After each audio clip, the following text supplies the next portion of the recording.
Back live and Inside the Game, the podcast. Welcome in, everybody, here on the National Soccer Network. Yeah, Thank we're you, Nate. unmuted this Thank you. time around. Isn't that great? Yeah, Yeah, that that's was it. great. That's Thank how you. that's that's how that's supposed to work. I knew you were waiting with bated breath, with anticipation to see. But no, I did. I And then unmuted it I'm this like, time around, well, so welcome to Inside the we're Game, good to go. everybody.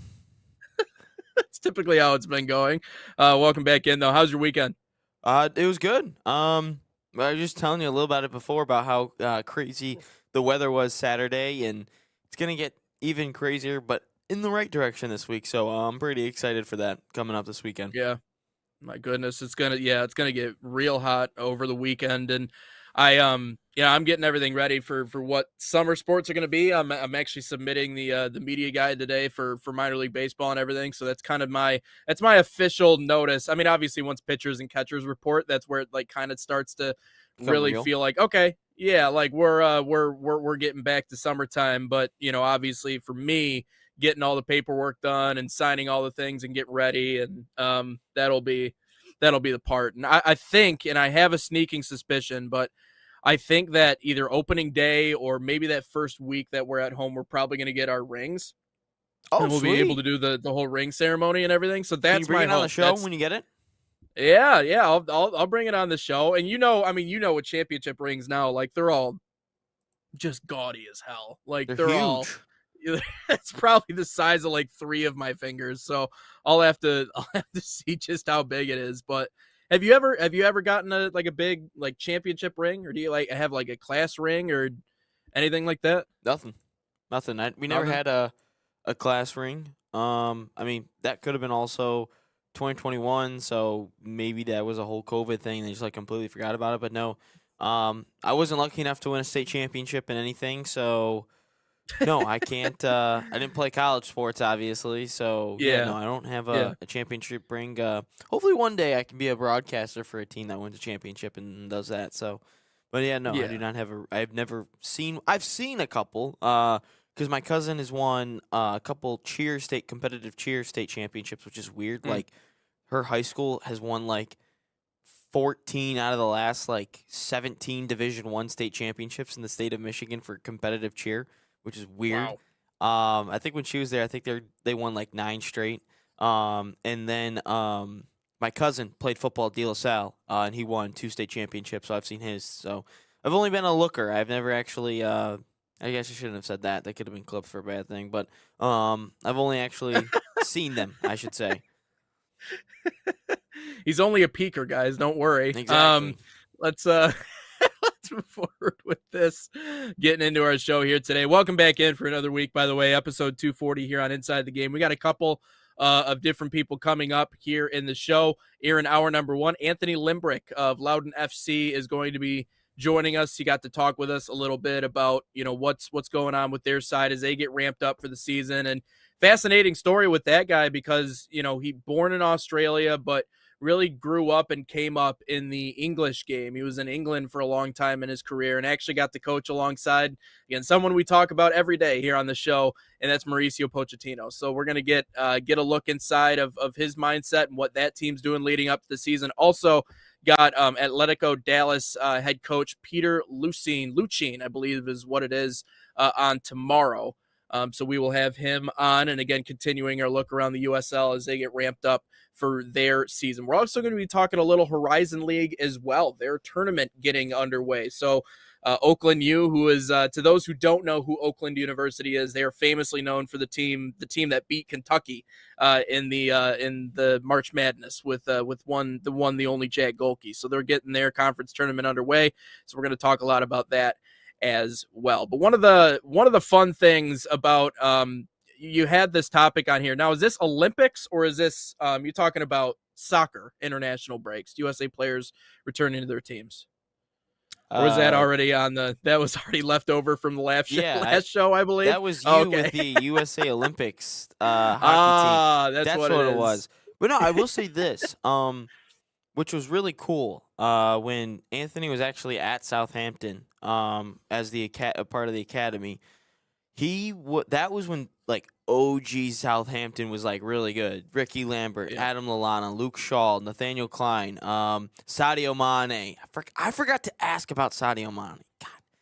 And then gosh, who else was there? Virgil van Dijk was there. Gareth Bale technically started there, and it's like crazy. If I'm a young or not a young, if I'm a youth, not youth, I should say. If I'm a newer, let's say USL Championship side or like a USL one, like if any like club where I have a pro team, but like I also have like a youth academy and youth teams. I want someone that a head coach that it has experience in that field, and that's exactly Yeah. what Anthony Limbrick has with Loudon. And it's unbelievable that the academy system that was in place when he was at Southampton with Pochettino, how they were producing talent after talent and then selling them for big money. I think Virgil van Dijk was sold for like the most. He was the biggest center back transfer of all time when he was Mm, bought from Liverpool. But no, it's wow. when you're a USL Championship side or a USL League One side where you have an academy or a youth team, um, that goes a long way because you're almost like getting players for free. Like I know it's not free, obviously, but you don't have to pay any money for these players. And Loudon actually a couple of years ago had an American. He was like 17 or 16 or something like that. Actually, go over to. He was actually bought by Dortmund in the middle of the season in the summer. I forgot his name. I don't know whatever happened to him, but no, you want to have a really good academy side if you're a USL Championship team. I think more importantly than that, I think it just continues to feed the beast, if you will. It continues to feed the machine. That's why development is so important because if you can't develop, then all you're doing is you're just hoping you're banking on the fact that maybe you can make a few investments or buy a few players to really kind of put you over the top, but it doesn't create a sustainable model. So if Loudon FC is looking for a guy that maybe has an idea as to how to develop well and develop from the bottom up. Certainly, they have found their guy with Anthony Limbrick. So that conversation coming up next here on Inside the Game after the commercial break. But a lot of really good things from him. We can very quickly take a look around Major League Soccer, though, if you'd like. I know we're into week 2 and a lot of interesting stuff going on. Obviously, Miami is back, lost their first game, but they're still showing a lot of reasons as to why they're still top dog in the MLS. But what are your early takeaways from what we've seen in week 2? Also, a lot of young players, a lot of young domestic products getting their introductions here early in the MLS season. Yeah, this is the. I said this a while back, and a lot of people did not like me saying this about the MLS. You get one of two things in the MLS. You either get some really young players, like what the New York Red Bulls are doing, with Julian Hall, who's got three goals now in 2 games. Then the other player, which I really got to figure out his name, he grabbed another assist. But they have the youngest squad in the New York Red or in the MLS, and what Michael Bradley's doing there is a good start. Obviously, it's just two Yeah. games in his tenure. Don't want to get too high on your own supply, but he's doing a really good job right now over there. And then you think of I believe it was Real Salt Lake that had some youngsters that had some 18-year-olds Yeah. produce this weekend as well, academy graduates. But the MLS, you get one of two things in the MLS. You get one of two things. You get an older player that proved himself overseas, like a Thomas Mueller or a Timo Werner, who just recently signed and gets an assist on his first debut. And then you get a guy like Messi, or what you can get is a young 17 or 18-year-old like Julian Hall right now with the New York Red Bulls. You get one of two things every single time. You get a really young, hot prospect, or you get a veteran that has been around the league, not around the MLS, but around the soccer game overseas for years. You think of another guy like Heung-min Son. And I think we're starting to see that on full display in the first couple of weeks. We think of what the Red Bulls have been doing, what Real Salt Lake has been doing here in the early goings. And then you think of a guy like Timo Werner, who just stepped off the plane not too long ago and delivered an assist for San Jose. So we got the best of both worlds in this week. Red Bulls obviously getting another victory. A lot of people are surprised by the start that they've had and the way that they've been playing. But again, it's only 2 games for the Red Bulls. You don't want to get too think they're going to win the MLS Cup or anything just 2 weeks in. But it's been a very good start for them. Yeah, and I like Michael Bradley. I mean, I just think he's a good guy. I think he's humble too, and he's shown that. And I think people like that, players like that. They certainly like rallying behind that. No, I mean, I think they've looked really impressive. Some of the young products I'm just excited to see. Obviously, we've already talked in length about Kevin Sullivan, the youngest player to ever appear in a U.S. pro sports game in Major League Soccer. I think that's professional sports in general. Maybe I'm wrong, but I think at 16 I don't he think is the NBA the or youngest. anything like that's had I don't. 16-year-olds. That's what I'm saying. So I think he is the youngest, but playing alongside obviously his brother Quinn Sullivan, as we've talked about on that Philadelphia Union team. Abed Vargas for the Sounders, who's looked really good. He's just 20 years old. He's one of the top ranked under 22 athletes. So there's a lot of different players in that 22 or under that I think are really exciting to watch here in the early season. But yeah, I mean some of the similar storylines. LA Galaxy looks impressive to kick things off. Not only their win over Miami, but then obviously just blew out Charlotte 3-0 too. So an interesting look. Obviously, we're going to have to wait a couple of weeks to see how things really start to shake out as the season goes along. But yeah, a lot of really fun, young, domestic American products that certainly we're going to be keeping a close eye on. Yeah, that too. And we didn't even mention the Dallas Cowboys of the MLS. That is called Inter Miami. Oh I'm yeah, just kidding. They actually win stuff, unlike the Cowboys. They actually Yeah. win games. Shout out you, Jerry Jones. Yeah. But no, Messi bounced back with a brace. A lot of yeah, Messi's like big moments, have happened, and a lot of his aura moments have happened in El Clasico against Real Madrid. And I mean, he delivers again in a derby here against Orlando this weekend. A brace for him. yeah. And I think also Messi needed that too after what happened last weekend, where he walks into Oh yeah, the referee's locker room. Can't really be doing that, Lionel. You can't be really doing that. But you know what? He gets it done. Big victory, good bounce back victory for them. And no, it's good to see them bounce back and get a big win, and trying to repeat as champions. I know a lot of people probably don't want Miami to bounce back as champions, but I think it's actually better for the game if they're making deeper runs. Better for the MLS, that is. No, and I like Messi's response too, man. I mean, after getting painted that way and doing what you did to just go out and have a brace. I mean, that's how a vet, that's how the GOAT responds to being frustrated. So great putting it on the field and doing what he needed to do. But that's our look at the MLS and wrapping up week 2. Again, Anthony Limbrick from Loudoun FC coming up next on Inside the Game. Had a great conversation with him. But first, let's tell you a little bit about FC Bayern Summer Soccer Camps. They are a proud sponsor of the National Soccer Network, fostering football excellence across North America. Open to boys and girls of all skill levels, FC Bayern Camps deliver elite training inspired by FC Bayern Munich's world-class philosophy. Select your city and start a promising soccer path. Right now, save $30 on registration using promo code BayernNSN30. Again, that's BayernNSN30. Scan the QR code on your screen. Learn more at FCBayernYouth.com.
Back live and Inside the Game, Nate Wangler and Ryan Glinsky. Happy to be joined by Anthony Limbrick of Loudoun United. Actually talked about, I guess he's a fan of the show. He's actually seen the show before, but now he's making his first appearance here on Inside the Game. Anthony, we appreciate you. Appreciate you stopping by.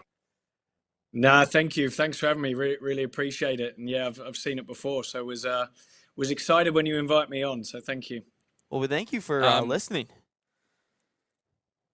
I'm not saying I've listened listened to that many, but I've seen a couple. Yeah. Well, we appreciate any Couple. time that you can give to hearing the inside the game, and we're happy to have you on. Yeah, he Great, just had thank to. you. He had to make sure maybe we knew what we were talking about. But I wanted to get into the season a little bit, as you guys are obviously ramping up for the 25-26 season, or the 26 season, I should say. A lot to be excited about for you guys. What are you looking forward to the most, being that this is your first year with the team? I mean, there's a lot to, I'm sure, a little bit of nerves, but I'm sure you're also excited to get going at the same time. Yeah, no, definitely. Look, it's been a great challenge. It was one that excited me coming to the USL, a really good league, like a really tough league, and excited for that. I think there was great progression made by the club this season and last season. Sorry, and I really want to push that forward this season. I really respect the people here with Carl Sharman and Alan Messina and the ownership group, and I really like what they had to say about the club and the direction that it's going. So, yeah, all in all, the fit was good, and like you say, yeah, looking forward to getting started, that's for sure, and been working with the players now for a fair few weeks over pre-season and seen some really positive signs so far. What is a soccer coach or football coach? I know you're from Australia. I don't know what the correct term that you're used to using. What are you looking for in preseason from the players and from the team early on? Yeah, do you know what? In Australia we call it soccer, but I've been in the UK for probably about 20 odd Okay. years, so it's very much football. But I'm going back to soccer, so this is a good progression from. Yeah, pre-season, I think you can get many things out of pre-season. It's obviously getting the players in the right physical condition to be ready to handle the games. The games come thick and fast here, lots of travel as well, which I'm sure I'll learn a lot about. So making sure the players physically are in the right place, but also getting a lot of game-based principle work in, tactical side as well, I think is important, and really working on how you're going to play. And then probably the last thing I think, which is vitally important as well, is getting the culture right in the environment and making the players gel together, bond together, getting those working relationships right with not just the players, but the staff and everyone at the club as well. So I think they're the three main parts of pre-season that we're working hard to get ahead of at the moment. Obviously, managing personalities is a big part of your job, being the man that oversees everything. What have you seen in that regard? Are they gelling in the right way, and how is everybody kind of fitting in this big puzzle? Yeah, well, look, we've had a lot of new players this season, which has been great. So Yeah. you're able to build that culture, and that's really important. I think it's always good to have those personalities that everybody's different. I think we do have a different squad in terms of backgrounds and where they've been, and some USL really good championship experience, others coming from other countries, others who have had tastes in sort of the Canadian Premier League as well. So yeah, that's the job of getting us to all play together with that, and that really excites me. Something I really enjoy doing and look forward to. So it's been great to have that challenge so far. What are some of the traits that you're looking for in a player? Yeah, I mean, in terms of the physical traits you're talking about, the way they play, or Yeah, in we'll terms say of how the they play. overall? Yeah, look, in terms of that, we look for players who are professional, who are dedicated to their job, who want to learn and want to develop and get better. We want to improve those players and push them on to wherever they want to go, and hopefully that brings the team along with them. I mean, we want players who can counter press, who can have the tenacity to go and win the ball back, to have the tactical understanding of the game as well, but then making sure that we can get the right balance of how much football we play, but then also getting the ball forward into the right areas to be effective and penetrate and create goal scoring opportunities. So I think all in all, there's a big package in there. We'll obviously have our player profiles for each position, so each player will look differently. But I think making sure that they're all on the same page and working together in the one cause is really key. Obviously, you were born in Australia, but you came up in the English school of thought when it came to this sport. You were at a lot of different places throughout the course of your career. Obviously, Southampton, West Ham United. You worked with the English U17 side. That's just kind of the start of your resume over there. Carrying that experience into this position, how has that school of thought really kind of helped you inform your role or what you do as a manager? How has the English school of thought kind of trained you in your managerial position? Yeah, well, I think I've had some really good experiences, not just on the English side, I would say, but on the side of having worked with some really good managers, working in great academies as well. And I think I always have that development mindset when it comes to making players better and improving them as people. And I think that's really important. Make sure the person's understood first, and then you're able to improve them as a player. I think to have that bond and that connection with them and find out what motivates them first is the most important thing. So I think there I had really good times at, like you say, Southampton there with a lot of good managers, but working with some good, really good young players, West Ham as well, and then a little bit with the England teams, I think has really set me up to work with players of all different levels and abilities, but all different backgrounds as well.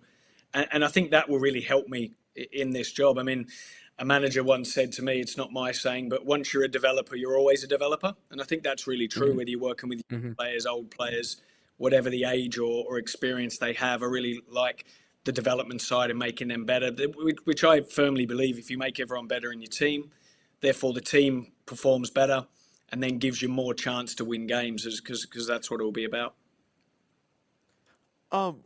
Here, obviously, over in England, the academy system and kind of like the homegrown players are always kind of, I feel like they're always like, we need to have homegrown players in the academy. And here in the United States, the academy has started to become something new over the recent years, whether that's the MLS or whether that's in the USL. How important is it for a club like in the USL or like a team in Loudoun to have that important academy system to kind of bring players up through the youth system and then eventually into the first team? Yeah, no, it's a really good point, because it's vitally important for me, and one of the big pulls of me coming here in particular, I think, because we've got a great relationship with the club here, VA Revolution. We think of it as one club. We link in well. The coaches are very good at that level as well. We have one or two of the transition coaches work with us regularly. We've had, I think, at times 7 or 8 of the young VA Revolution players play with the first team this pre-season. We regularly have them train with us each day, sometimes a lot more than other days, sometimes on specific days they come in, but they've done really well, and it's been great for us to get a really good link, I think, with the club there, as in the one club policy. And I think that's what it's important. That's the way I've sort of grown up with it before. So it was really important to me, because I've been a youth coach at these clubs before. I've coached virtually all the ages. So I understand what it's like to be a coach when the manager cares about the youth team and wants to know who the young players are in the 17s and 19s, for example. And I think it's a really good feel here, and they're doing the things right, and I really respect that. And we want to input into that as the first team, and I feel like we've done that so far this preseason. You talked about some of the great coaches you got to work around during your time coming up. We mentioned it a little bit before the show, and obviously I wanted to save it for the show because I think it's an interesting topic, and obviously it's someone that we talk about pretty much every day on Inside the Game. That's Mauricio Pochettino. But what was it like working alongside Poch and just being in the same room as him? Yeah, it was great. I mean, I think I was the under-16s or the under-18s coach at Southampton at the time. And like I said there, that was a good example of when he came in, he was really had a big emphasis on the young players in the first team squad, but also what we were doing around those 18s, 16s and under-14s age groups. He'd come and regularly watch the sessions. He'd know the players' names. He'd introduce himself to the players, and he had a big impact on us with that sort of side. He was big into the development side, the individual development, and probably some of the things I talked about before had an influence on me in terms of that individual player development. But the way his teams played and the style I thought was really impressive. His training sessions were very intense. The players worked ever so hard, and it was different type of training than what we'd probably seen, I think, before in the UK. So to see him have such a successful career there at Southampton and then move on to Spurs and then obviously to Chelsea and PSG and teams like that, and then now to be obviously with the national team is amazing. And so yeah, I hope they do well in the World Cup this year. Oh, we appreciate it. When you were at Southampton, what were some of the youth players that you had? Was like were you there where like Luke Shaw was there, Callum Chambers, those type of guys? Yeah, I was very fortunate when I joined. I joined as the under-14s coach, but we were full-time, all the staff, 14s, 16s, 18s, 21s. And I was regularly assisting the 18s and the 21 sessions, which was where Luke Shaw, James Ward-Prowse, Callum Chambers. James Ward-Prowse, played those three all together in the one team. Now, they were with the under-21s at the time. So I was able to get a good handle on seeing players at that level and the physicality of them, the technical detail that they had, the determination and the focus was great to see, and was a benchmark for me, really, coming through that system. So that was a great learning curve for me to see top level players and to watch their progression come through. We had a good relationship with them at the time, and they'd always still talk to us when they were playing in the first team, and that was really good. It was a good home, a good family club, Southampton. That was what we really liked about it. Everyone stuck together and worked together, and that was a great learning curve for me based on those top level players of what they were like coming through the system. Coming over here to the United States, obviously you get to see what the product here is in the US. And we've talked about it before. It doesn't really live and breathe quite the same way that it does in a place like England or really in a lot of places like Europe. What's the biggest difference in your mind between the product over there and what we have here?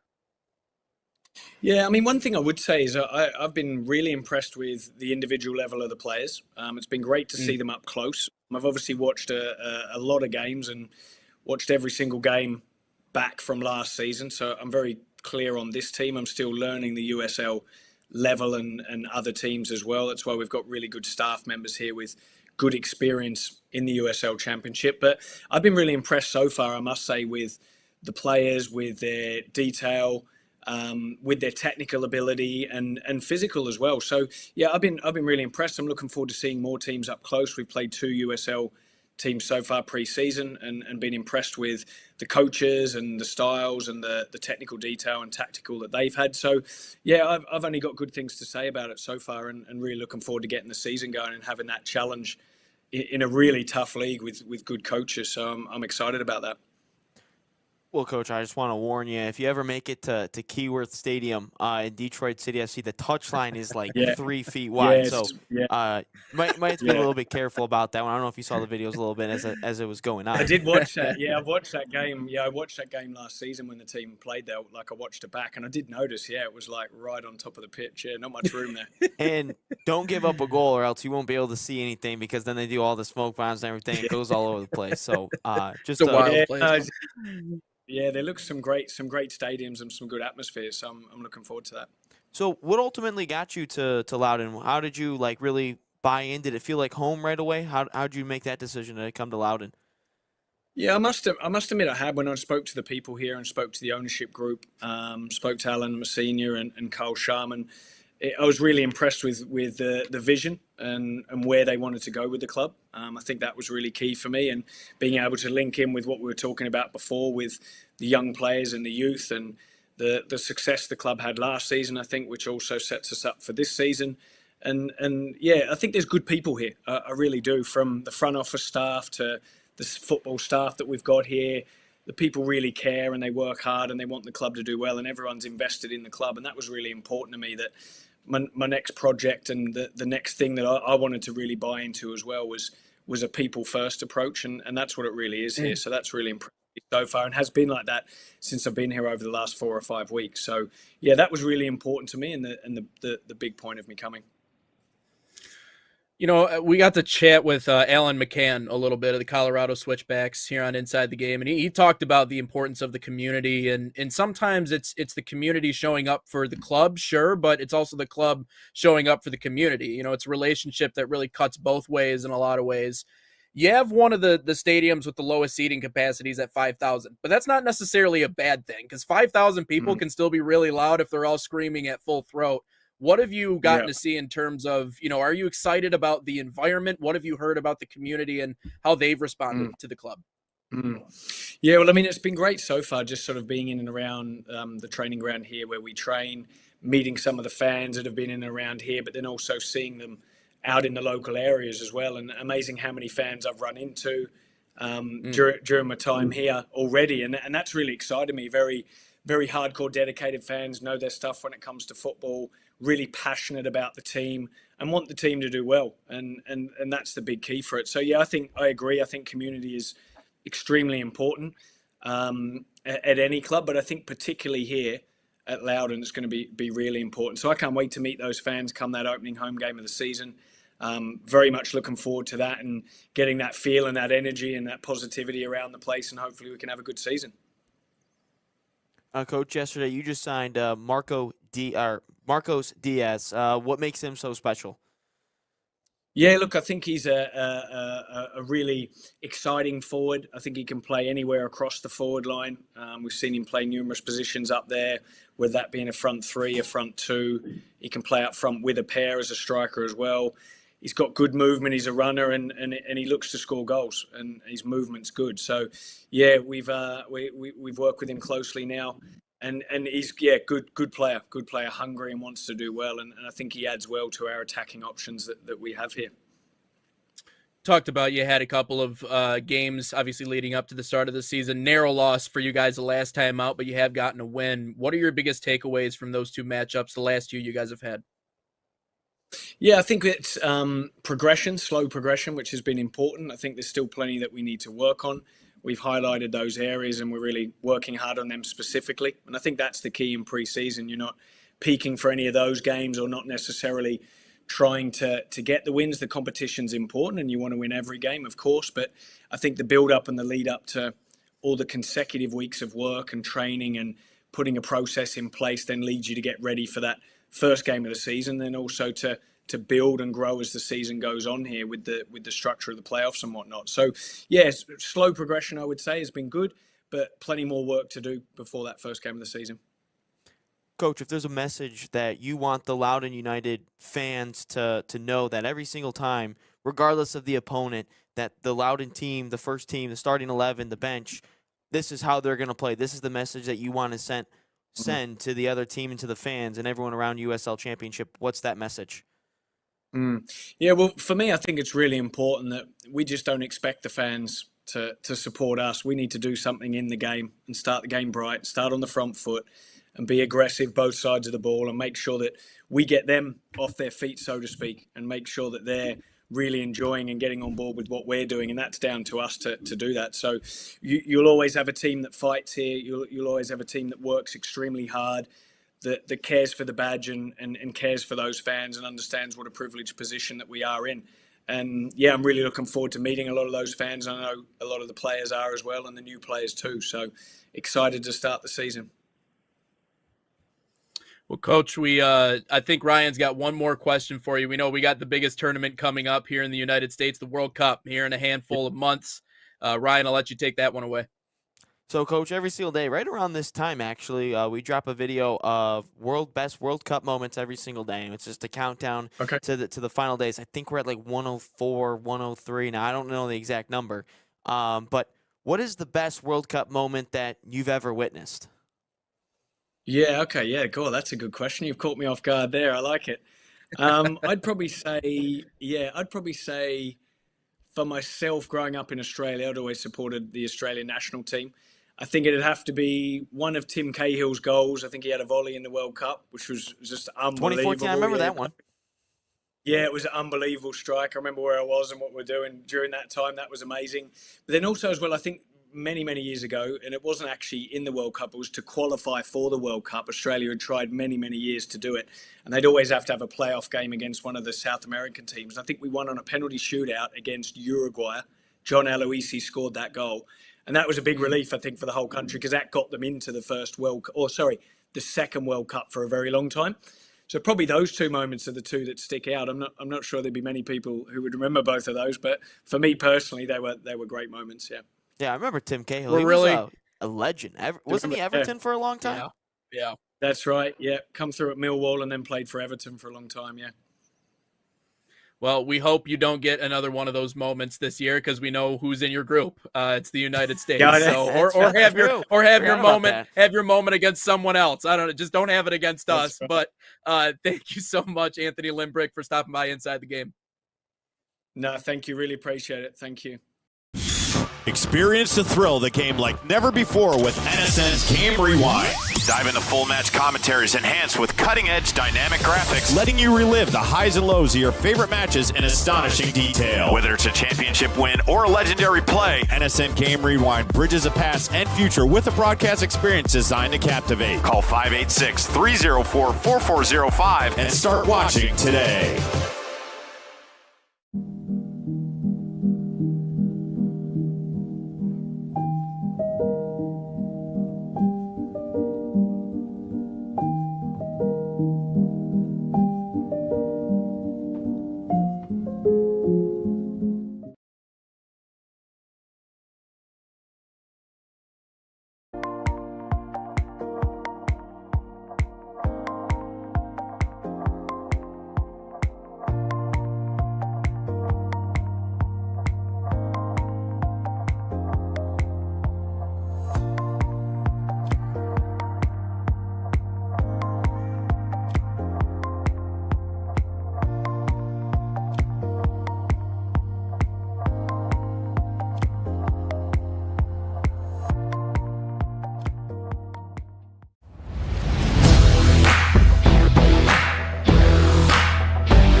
And we are back live, and my microphone is on. Microphone's on, camera's on. We're 2 for live. 2. We're ready to get back rolling again. What's up? Welcome back in, everybody. Nate Wangler, Ryan Glinsky. Great conversation with Coach. A lot of good information, a lot of good stuff to share. I loved his perspective on a lot of things. I think it's pretty refreshing to listen to what he had to say and his approach on everything, and he seems very direct. And all I'll have to say about this is I think Loudoun FC made the right choice on getting the right guy in charge, because I think he could certainly be that guy. Yeah, I would agree. I like I mentioned, the whole academy thing, he's got experience with it. He learned from Pochettino, who was phenomenal in the academy system in both EPL spots, whether that was Tottenham or Southampton, did really well. I actually saw a Mauricio Pochettino Tottenham edit yesterday about how sad they are that he's not there anymore. So I thought that was kind of funny. But no, it's when you're at USL Championship side, I think you must have an academy. And I think it's a must for just about every single club in the world in the game of soccer, whether you're overseas or whether here in America, Mexico, Canada, Brazil, anywhere. You need a good academy system. That's a sign of a really good program, or really good club, I should say. And no, you need an academy system. All the top clubs have it. Well, and producing top players is a sign of a good league too. So, I mean, think about it from that perspective. And in terms of the USL, they want to see their coaches continue to produce top players. I think they would like to see them stick around in the United Soccer League. But regardless, if they're going out and making an impact, you're the one who made them that way. You're the one who developed them to that point. So I think that's also something that's really important to consider. And obviously, he plays a big role in that one. Let's get into our next topic, though, here in hour number 1 of the show. Again, we got a lot coming up for you today. We're talking a little Horizon League basketball coming up at about the 10 o'clock hour. We are expecting a guest, Griffin Beers, who is a writer for Oakland. He is, quote, a former Oakland D1 rebounder. So I'm assuming that means he was on the team, and rebounding is an important stat, man. So of course you got to pull in the rebounds. But let's get into our next topic here on the soccer side of the pod. You made a video about this yesterday. I'm curious if he's even good enough to necessarily represent this country. But recently we've been seeing Noah Kai Banks does have the option of representing Team Germany in the 2026 World Cup. He has dual citizenship, and there have been some rumors swirling around that he could potentially go. Well, I don't think he'd represent Germany this year. He wouldn't. He wouldn't represent Germany this year. In the future. Okay. All right. In the future, that's fine. But there are some considerations and some things that have been swirling around social media. So Ryan, I know you already made that video, but what's your take on maybe the potential of Noah Kai Banks representing the Germans as opposed to the Americans? It's just simply based on potential. I mean, he plays really well for Augsburg in the Bundesliga. He's a phenomenal player. He grew up in Germany. He was born in Hawaii on one of the islands there. I think it was Honolulu, I think is the exact island. But, parents are military, is his father, is a military kid. And then after, I think, 7 months or something like that, his mom, who has German background, they moved back to Germany. And, has been there, and that's how his whole soccer journey is going on in the Bundesliga. Is he better than, a Jonathan Tah, an Antonio Rudiger, any of those types of players? No, I'm forgetting about the big white center back, too. I forgot his name. Plays for Germany. Really good. I don't even think Tah's a starter for him right now. But does he big get and into white? The starting 11? What'd you say? Did you say big and white? Yeah, big white center back, yeah. He's really good. I forgot what his name is, though. I'll have to I'll have to search him up. I can picture him, but I can't come up with a name right now. So, Exactly. But anyways, That's basically how it is right now. But no, I don't see him. It's based on solely potential. I don't see him starting. I don't see him playing in the 2026 World Cup. I don't even know if he makes a team, to be honest with you, for Germany in the 2026, 2030. It's a different discussion, we could say. But I think it's solely based on potential. But at the same time, I could see this angle as well. Maybe this puts some pressure on Pochettino to actually select him for March. Because I hate this whole notion in the sports world sometimes about, if you're too young. Sometimes you might be too young to do this. Yeah. You're too young to do that. But I'm sorry, after seeing Tim Ream this weekend in the MLS just get dusted, the guy didn't even do a skillful move at all. Just dribbled past him. It just was as the move was going on, you just knew Tim Ream was going to get beat at some point. And this isn't a knock on Tim Ream. The guy's just old. But I'll tell you this. Noah Kai Banks wouldn't get beat like that. I wouldn't say he gets beat like that. It sounds like a song. I don't know. I don't like that. The way I said that just sounded like a song right there. Just beat it. No, it wasn't like that. I did not try to go Michael Jackson and said beat like that. Like that sounds like a song. That sounds like a song somewhere. I forget what. But what I'm saying should write is I think this kid should absolutely start for us. I don't care that he's 19. I don't. If Spain is giving guys like Lamine Yamal 16-year-old starter minutes in the Euros to go win it, he's going to start this year when he's like 18 or 19. Kylian Mbappe was 18 when he won the World Cup with France. Again, I'm not saying Noah Kai Banks is the Lamine Yamal or the Kylian Mbappe of center backs right now. I'm not saying that at all. But just because we're the United States and maybe we need to have experience in these moments doesn't mean we can't play this kid. We're going to play in a 3-back system anyway. Tim Ream is basically going to, if he's out there, that basically means our left center defensive mid is basically cover for him, and our left wing, we basically have to kind of reserve that part of the field as like, we have to protect Tim Ream on the left center back role. We have to. So that kind of takes away and opens up things on the right side, which means the opposing team's left back or left winger, left mid can expose us on that side because we don't have the numbers on that side. We're going to get stretched thin at the back. So what I think is Noah Kai Banks should be slotted instead of Tim Ream. Tim Ream should be on the team, yes, because I think we need the experience and his leadership on this team. I think he should. But at the same time, that doesn't mean you have to play. Look at an Andre Iguodala in the last Golden State Warriors championship a couple years ago.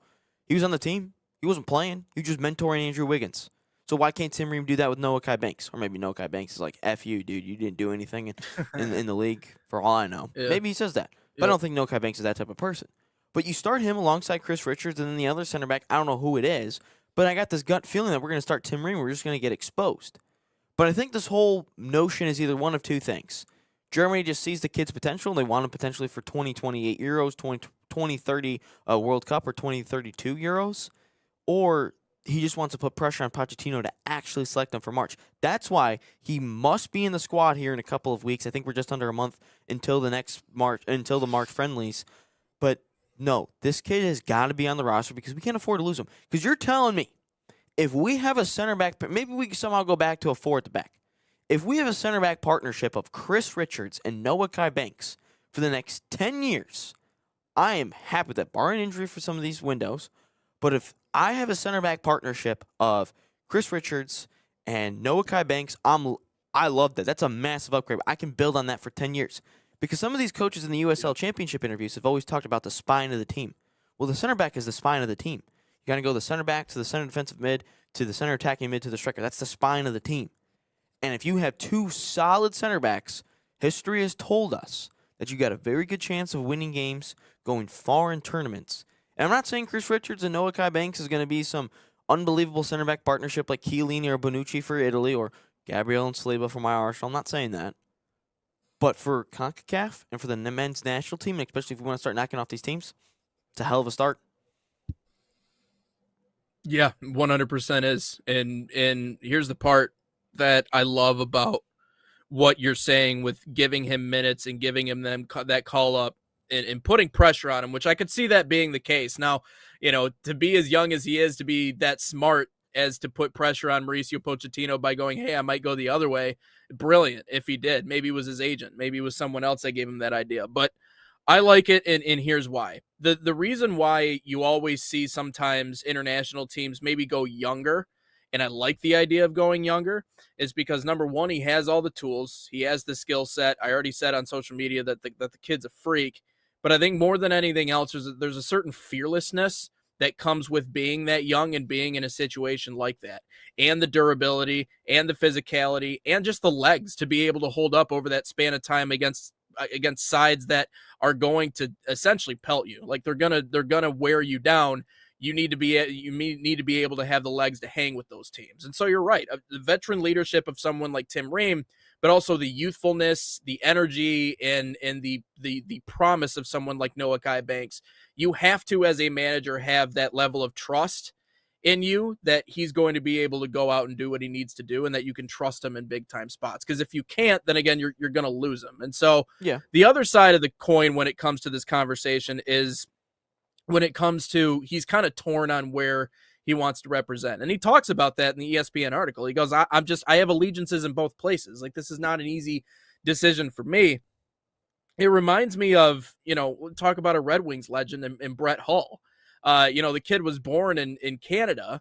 I say kid. I mean, he's very The much guy, older than the me. player. But when he was born, the guy was born in Canada, but he grew up his entire life in Chicago. And so when you grow up, especially as a kid, and all of your formative memories, everything that you remember as a child growing up is in a completely different place than where you were born. I can see where there are connections to both sides of the aisle here. Obviously, he probably has family in the United States, has family in Hawaii, but everything that he did and everything that he learned about the sport came up in the German school of thought. So it would seem like a natural progression for him to want to be a part of that German school Mhm. and to be a part of the place that he grew up playing in. So this is why I understand why he's a little torn. But if the question here is he good enough to play on the U.S. men's national team senior team right now? Absolutely, it's yes. And so you're right. We'll have to see exactly what direction Mauricio Pochettino goes, because I like youth for the World Cup. I like youth for international competitions because of just how physically grueling it is. And again, there's some sort of a benefit to sending a 19-year-old out there who doesn't realize that he probably shouldn't be out there right now. But he's just going to go stick his nose in everywhere and do what he needs to do. And maybe he blends well with Chris Richards and the rest of the group. So no, I could see, I didn't even think about it in that way, putting pressure on Mauricio Pochettino, but that could very well be the case. But I can also see the other side of the coin where, listen, man, if I grew up my whole life in a country, that's where I'm sure of a lot of his allegiances are. And so, yeah, it's just kind of the way I see that. I think you bring us some good points about being there for such a long time, but at the same time, we've seen a lot of dual nationals, which I think, by the way, is a really good idea. I really like the idea of dual nationals because you have some countries that just have so many good players where the world doesn't even get to see a handful of solid players on the world stage. I think of Jamaica sometimes with Damari Gray and Mike. Oh, gosh, what was his name? West Ham striker Michael Antonio, who both went to play for Jamaica just because they can't break into the England side. I'm not saying they're world beaters, but they're good players, and they get to go to Canada instead, or Jamaica instead. But I'm looking at it, and you gotta keep this guy. Like, we haven't talked about what does this mean yet for the men's national team. If we lose this guy, we're cooked. I'm just kidding. I'm not saying we're cooked, but it definitely hinders our chances in the future, in future World Cups. We need this guy on our side. We need him. He's a baller. When you're playing at 19 years old in the Bundesliga, the amount of minutes that he's putting in and playing, I want him. I don't care about experience with Tim Ream. I don't care about, maybe Miles Robinson has played longer in the MLS or something like that. I could give two shits. The kid's in form. He plays week in, week out in one of the toughest leagues in the world. And guess what he's doing at the age of 19. You're telling me this guy who's been to Allianz Arena or Signal Iduna Park, which is considered one of the toughest places to play, but he can't do it at MetLife Stadium in New York? You're telling me he can't do it there? That's what it is? No, this guy needs to play. He's a bona fide stud. This kid has all the makings and all the tools in the world to be a solid center back. Am I trying to say he's going to become up the next Maldini? No. That's a completely different story. But for the U.S. men's national team, if I'm going based on potential, this kid needs to be it. And there's been a couple scares in recent years of, Gio Reyna, for instance, could have been an English international, but decided to come to the U.S. instead. Pulisic could have played for Croatia for all we know. There's certain players that could have played for different national. Musa could have played for England. But, he actually scored his first goal in Serie A yesterday, so shout out to Yunus Musa. But no, it is nice. We need all the players that we can. We aren't a soccer nation where we can just pick and choose players, at certain ages. We're not there yet. We haven't gotten to that level of our soccer careers in the United States. We haven't gotten that far in our soccer history to be picking and choosing players. This kid's doing it in a top league. Week in, week out, we need this guy. I'm not saying the men's national team's just going to falter if we lose this guy. I'm not saying that. But it's going to take a big hit in terms of where we want to eventually be, which is to win a World Cup, win a Copa America. And I think with this kid's potential, next to Chris Richards, it's going to be unbelievable. I'm just saying that. And I think if we're trying to take soccer serious, we need to get this guy on the side. We do. We need the youthfulness, we need the energy, we need the talent, we need the skill set. And if anything, USA Soccer can do themselves a favor by telling Germany, "Hey, thanks for developing this kid from the bottom up. We're gonna take him now, and we'll take him from here, and he'll be with us." And it's okay to think. It's okay to think a decade down the line. It's all right to think about that because it's a very real thought that if you lose out on someone like Noah Kai Banks, you lose out on a very key piece, a center, a cog in the machine, because that's the biggest part, right? We're starting to get that 11 is becoming more solidified now than it ever has before in our country's history. Like, yeah, we've had our collection of players that we knew were going to be there and contribute.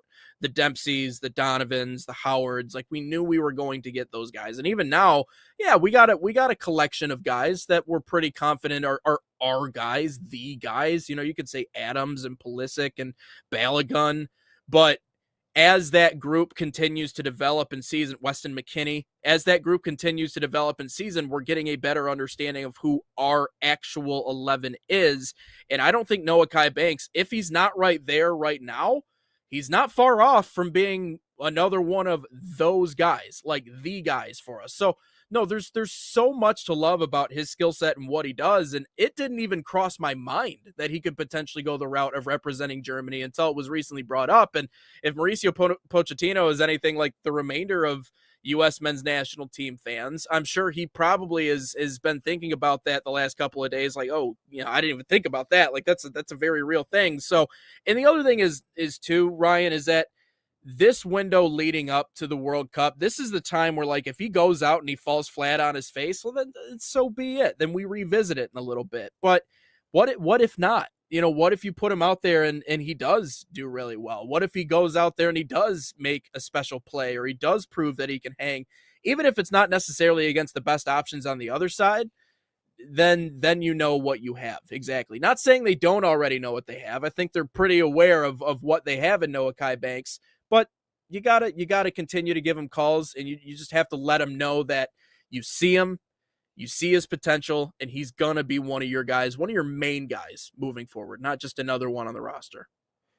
Yeah, I'd agree. Just a couple quotes real quick. Before we get Griffin Beers on in a couple of moments. He did say he does not want to make a decision solely on a World Cup. Even though playing at a World Cup is a dream, I don't want to make my decision dependent on a World Cup. He says, I feel connected to both nations. Then he did mention this, though, which gives me a little bit of hope that he'd stay with the U.S. because he's represented the U.S. youth. He's represented the U.S. men's national team at the youth level all the way up to senior level, obviously.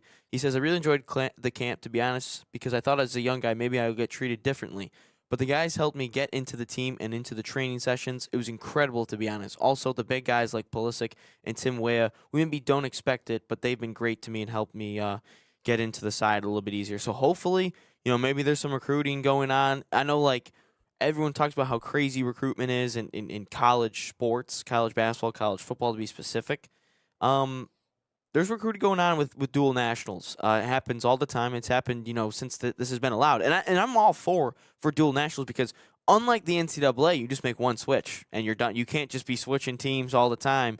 Once you make that decision and you make your senior cap, you're there stuck for the rest of your career. Unless for some reason you probably choose Russia to be the country to represent, and then that maybe you're like, well, I don't actually get to represent anything at the national level. So get on the front lines. Exactly. So no, I think that we need to keep this kid, and this kid's a stud. He's the real deal. He is the real deal for sure. I know we got about 5 minutes until Griffin joins us here on Inside the Game. Again, Oakland basketball starting their conference tournament. So first round of their conference tournament in the Horizon League. Someone moved my stuff on. Good luck. Good luck to the boys over at Oakland. Someone move your stuff all right. Oh boy, what are you looking for? What are you missing? My reads, the commercials. I knew it's Barca coming up, but I just had to double check. Sometimes I got to double check to make sure. And I couldn't find it. So luckily it got moved for a second. We do have Barca coming up. So I know we got him in about 4 minutes here. I guess we can rip through a couple of comments until he comes on and then maybe bring him on and see what we got going on here. No, he said he'd be on about 9:58. So let's go. Oh, 9:58. And go All to right. commercial. All right. Let's do it. Barca Academy, proud sponsor of the National Soccer Network and the official academy of FC Barcelona in the United States, designed for boys and girls ages 6 to 18. Barca Academy camps follow and replicate the FC Barcelona game model. Same philosophy used by Barca's professional coaching staff. Right now, you can save $30 on registration by using promo code FCB30. And that's FCB30, or scan the QR code on your screen. Find a camp near you at fcbarcelona.us/camps.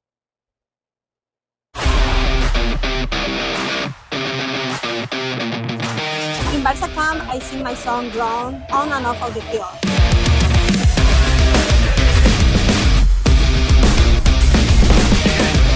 Don't miss the time to register. Sign up now for Barca camp.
Back live, welcome in Sports Nation TV, hour number 2 here on Inside the Game. Nate Wangler, Ryan Glinsky, and as we say, cheers here on Inside the Game. It's Griffin Beers joining us on the show. Welcome on in. Appreciate you joining. Thanks for having me, guys. This is cool.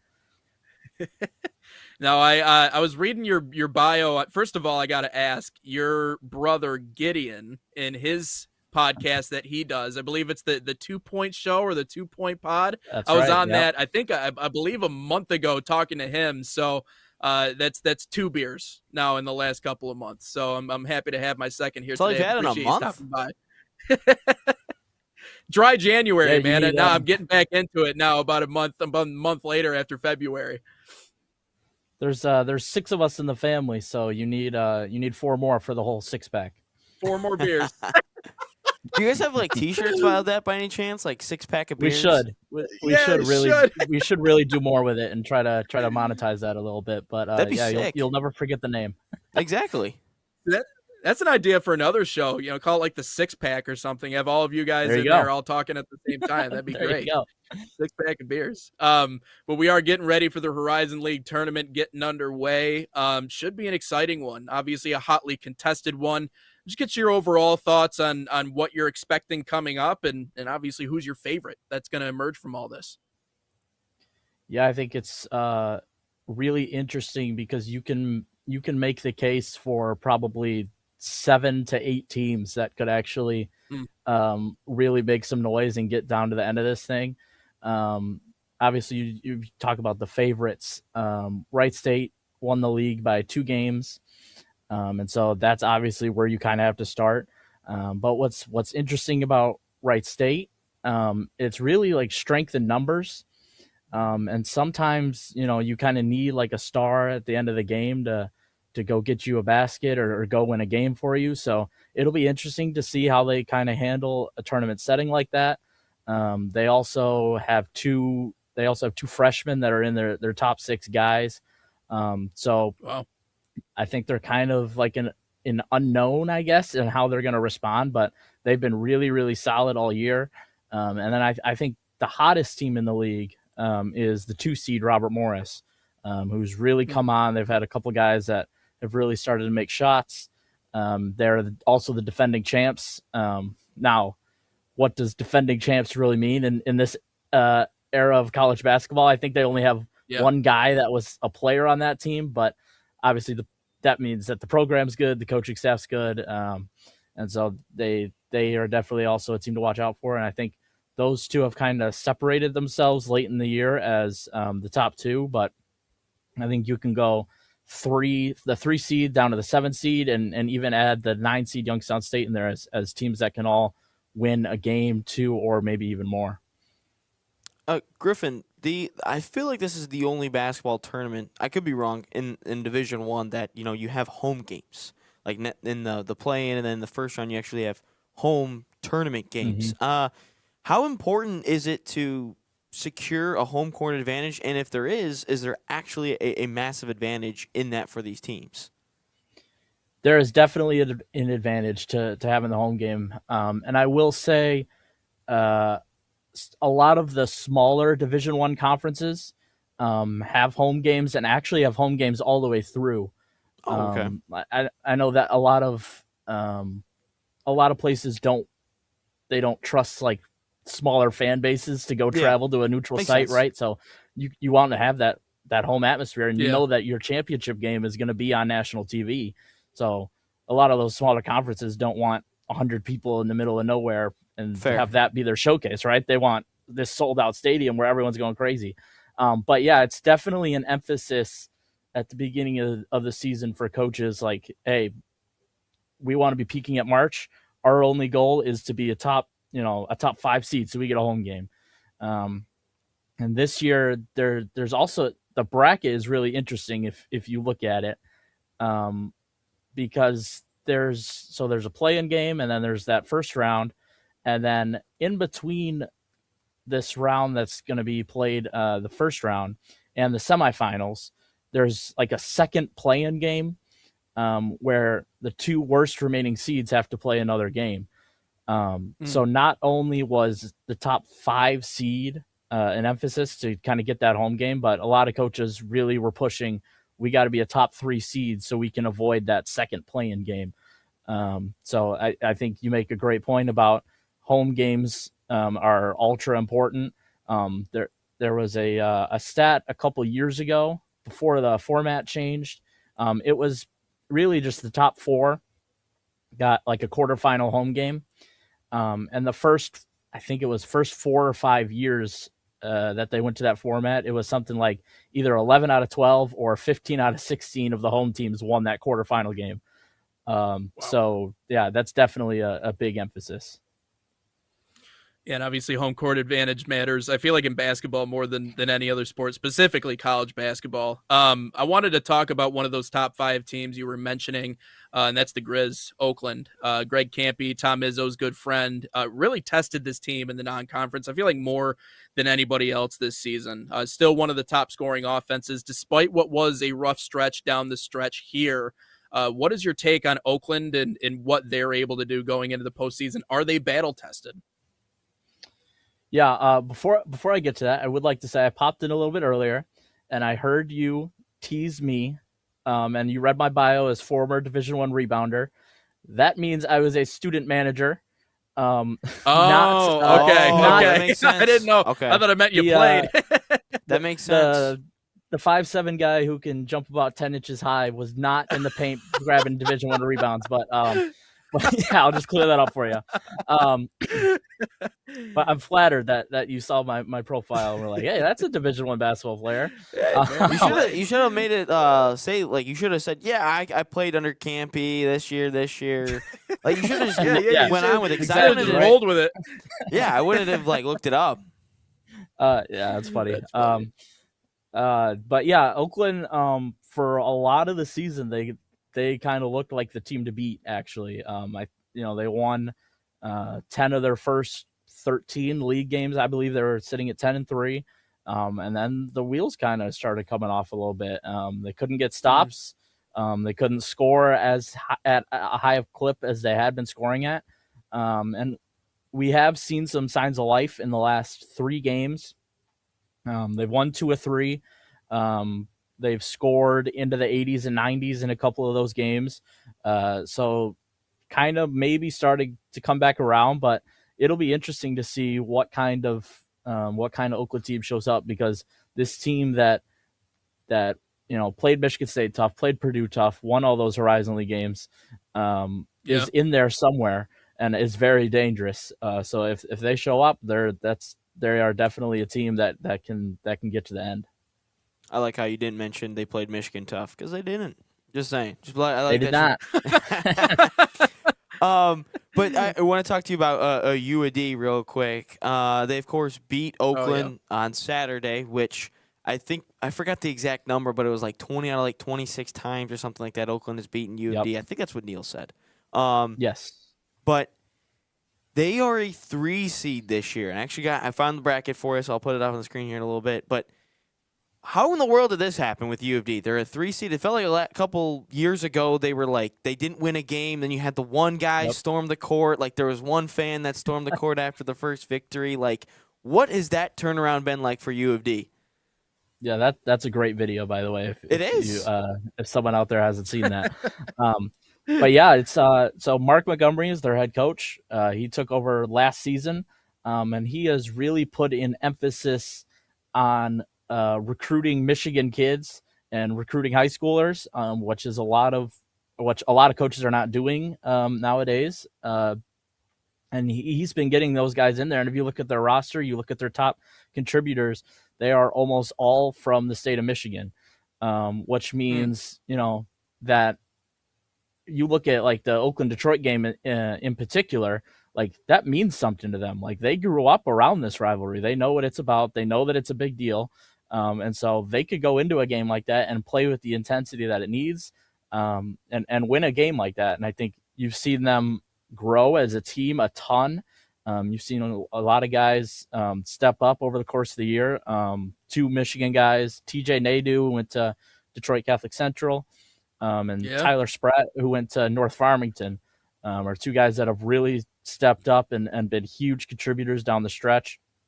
And then their top guy, Orlando Lovejoy, is also a Michigan guy. So they've done a really nice job of building a program, of keeping a nucleus of guys together. And they've been a really great story. I think Mark Montgomery certainly has his name in the ring for Coach of the Year in the league.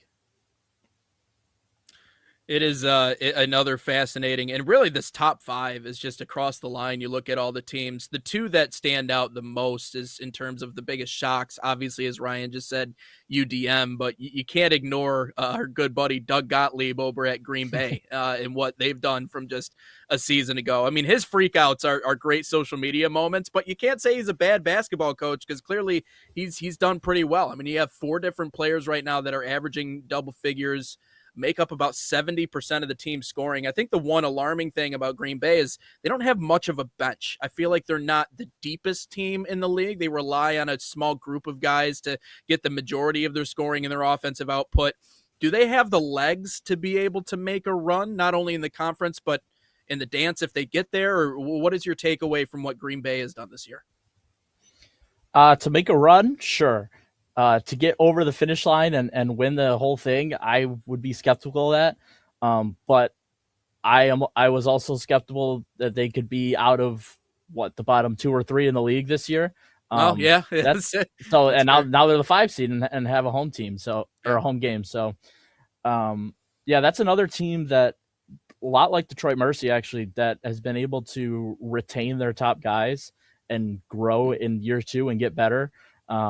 I think that you could probably say at least 3 of their top 4, but you could say that their 3 best players are Preston Rudinger, Marcus Hall, and CJ O'Hara, who are all guys that were there last year when they won, 3 or 4 games over the course of the entire season. 4. So those guys have gotten a ton better. And really, like, you could see their continuity and you could see how much they enjoy being around each other. I mean, they're definitely a team. Obviously, they get a home game in the first round, and then you get an Indy, and anything can happen in a neutral site. So they're definitely a team that can win a few games. Do you think Doug makes it the whole tournament without being ejected? Yes. Okay. I think he's there the whole time.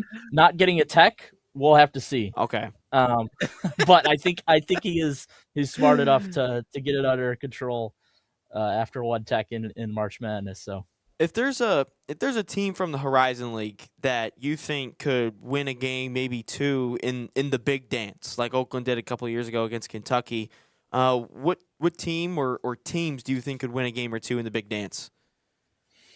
Yeah, I think it would have to be a team that won a lot also in the non-league, just because that means that they would not be stuck playing, Michigan or Duke or somebody like that.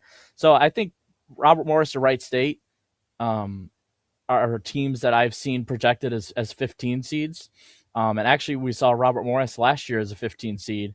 They were leading Alabama, actually, with, I think, 7 minutes to go, and there was a one-possession game down the stretch. And so I think you've seen that happen.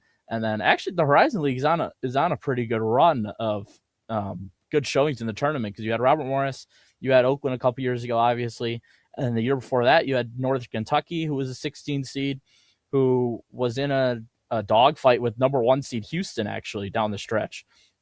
Yeah. So that's kind of 3 years in a row now that you've seen a Horizon League team do that.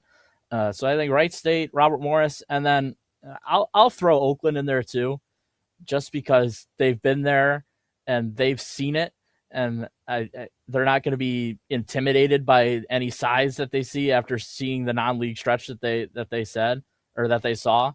And I think that if their offense clicks again in the Horizon League tournament, which if they were to win it all and play an NCAA tournament game, they have to be feeling good now again. So I think they would be a dangerous team to look out for in a tournament game like that. It seems like Greg Kampe in Oakland, they have a postseason DNA too, especially with how many years that he's been at that program. Like he finds a way to win big games in big spots. You think that plays into it at all? You think he's got a little bit more magic in him? Definitely. I definitely think that he knows how to get his guys the ball where they can do damage. And I think that's a huge part of it, because you get into a tournament setting and it's really possession by possession, especially down the stretch in the game. It's like every single possession you got to have something ready to get an easy basket. And I think he's a master at getting his best players the ball in spots where they can score. He's a master at getting his shooters open shots. I think that's super important. Now those guys have to make plays and have to make the shots, right? But he's a master of getting that done. So yeah, he's definitely someone you want to have on your side. Since you're a Division I rebounder from the student manager's aspect, not the Division I, which I think you should have just kept saying. I think you just said you should have played on the team. But I'll be better. I've only covered a team from the outside, kind of looking in from a team kind of making a conference tournament. But you've actually been inside the locker rooms and been in practices. What's kind of like is the intensity? How much is the intensity kind of dialed up? What's kind of the environment with practices leading up, and then maybe some runs in the tournament? What's that environment like? Because I've always wanted to know. Yeah, it's definitely a different energy. You kind of feel everybody just like lock in a little bit more. And like that first practice after the regular season ends, there's just like a different vibe. Like you kind of feel like, I think kind of after senior day, especially, you feel those guys that are seniors that are like, they kind of have that moment like, oh shoot, like this is really it. Like it's put up or shut up time here. Like for me, like I can't play college basketball again after this. Yeah.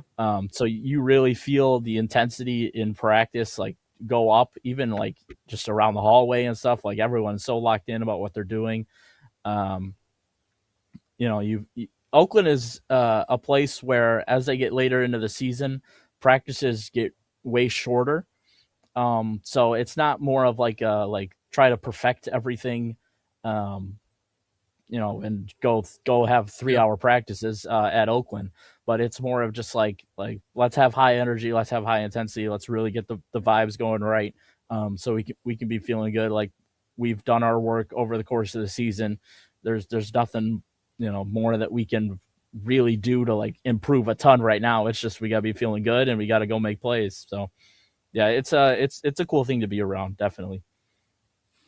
I'm gonna put you on the spot. I know you're a professional. I know you're a journalist. That means you have to have journalistic integrity. But I'm gonna put you on the spot here with this one because I'm curious. Pick one team. Who do you think's gonna end up being the champion of the Horizon League this year and making their way to the big dance? Yeah, I'll say Oakland. Mm. And Hey, my guy, that's a smart I- choice. yeah, I promise that I do not pick Oakland every year. This is my 4th year of doing of covering the team for a place called the Horizon Roundtable. And so this was the first year that I actually picked Oakland to win the regular season. Obviously that didn't happen, but I am very high on this team's ceiling still.